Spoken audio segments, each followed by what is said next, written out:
السلام علیکم ناظرین، آج کے ویلاگ میں ہم بات کریں گے ایک ایسے علاقے کی جو اپنی خوبصورتی، تاریخ اور موجودہ سیاسی حالات کی وجہ سے پوری دنیا کی توجہ کا مرکز بنا ہوا ہے۔ جی ہاں، میں بات کر رہا ہوں انڈین آکوپائیڈ لداخ کی۔ لداخ کا تاریخی پس منظر دیکھتے ہیں۔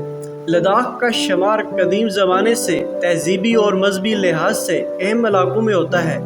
یہاں بدھ مت کے بڑے بڑے مندر اور تبتی کلچر کا گہرا اثر رہا ہے۔ 19ویں صدی میں ڈوگرا حکمران زوراور سنگھ نے لداخ کو جموں و کشمیر کے ماتحت کر دیا۔ 1947 کے بعد یہ بھارت کے زیر انتظام رہا اور 2019 میں اسے الگ یونین بنا دیا گیا۔ مقبوضہ لداخ 2 اضلاع پر مشتمل ہے۔ ضلع لیہ میں ہندو مت کی اکثریتی آبادی ہے، جبکہ ضلع کارگل میں مسلمانوں کی اکثریتی آبادی ہے۔ ضلع کارگل میں 40 سے 50% مسلمان رہتے ہیں، جن میں شیعہ اور سنی مسلمان ہیں۔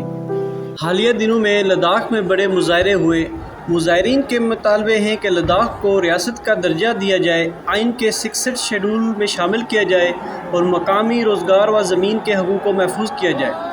24 ستمبر 2025 کو لیہ میں مظاہروں کے دوران پولیس کی فائرنگ سے کم از کم 4 افراد جاں بحق ہوئے، جس کے بعد حالات کشیدہ ہو گئے ہیں۔ لداخ کے مشہور ماحولیاتی اور تعلیمی کارکن سومن وانگچوک اس تحریک کا اہم چہرہ ہیں۔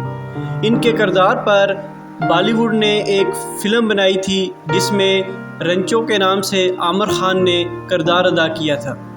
وہ سیک مور کے بانی ہیں اور ماحول دوست منصوبے جیسے آئس پوڈیا کے لیے جانے جاتے ہیں۔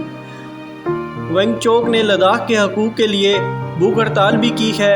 حالیہ احتجاج کے دوران انہیں گرفتار کر لیا گیا ہے، جس سے مقامی لوگوں میں مزید غصہ پیدا ہوا۔ 4 یا 4 سے زیادہ لوگوں کا جمع ہونا منع ہے۔ سنیے سنیے سنیے، آج کے روز بحکم ضلع مجسٹریٹ کرگل، ضلع کرگل میں 163۔ اس کے ساتھ ساتھ حکومت نے کرفیو نافذ کیا، انٹرنیٹ بند کیا اور کئی گرفتاریاں بھی کی ہیں۔ اور سوال یہ ہے کہ حکومت اور عوام کے درمیان یہ کشمکش کب ختم ہوگی اور لداخ کے باسیوں کو کب ان کے جائز حقوق ملیں گے؟